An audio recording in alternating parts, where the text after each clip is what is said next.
Doon ko unang natanggap yung unang message ng papa ko sa akin na gusto ko malaman mo na mabubuhay kami kahit wala ka.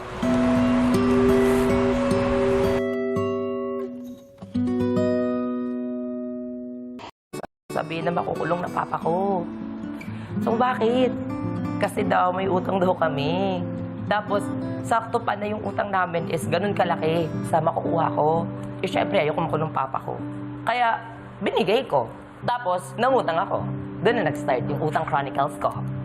Siyempre, since medyo malaki yung binayaran ko para lang hindi makulong yung father ko, like, kumayod ako, tinanggap ko lahat ng brands. Everyday, gagawa ko ng script, mag-e-edit ako, mag-shoot ako. Tapos sobrang busy ko that time na nagme-message sila papa sa akin kasi monthly sila nagme-message na saan yung pera, ganyan. Tapos, hindi ako nakapag-reply.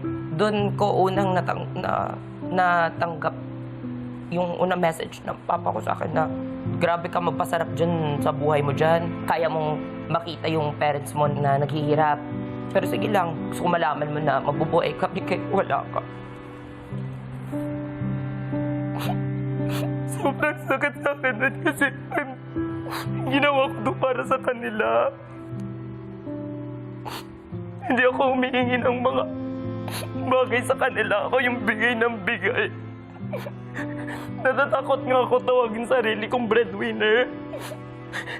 Kasi si Papa, sinabi niya sa akin, huwag mo naman i-take credit lahat kasi nagwo-work ka. Gets ko naman yun, kaya hindi ko tinatawag sarili ko na breadwinner. Every month, nag-message siya sa akin na, hello, John, kamusta?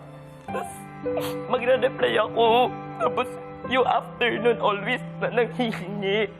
Never ako na-chatan ng kamusta lang.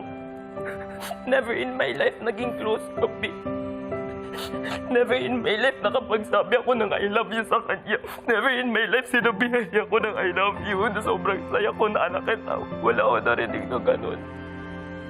Kaya, ayun, gusto ko talaga na sumali dito kasi hindi lang dream ko sa sarili ko na gusto kong maging kauna-una ang LGBT representation sa Big Four. Pero talaga mostly para talaga sa pamilya ko. Gusto kong malaman nila na sobrang mahal na mahal ko sila. Na sobrang mahal kita pa. I'm doing everything for you. Kahit wala man tong PBB or meron, gusto ko lang na magiging okay kami ng papa ko kasi parang buong buhay ko to binibit-bit na. Hindi ko po mapigilang maiyak. Bilang malapit pong kaibigan ni Esnir dito sa loob, nasaktan din ako for him. And seeing him open this up, I'm just so proud of Esnir.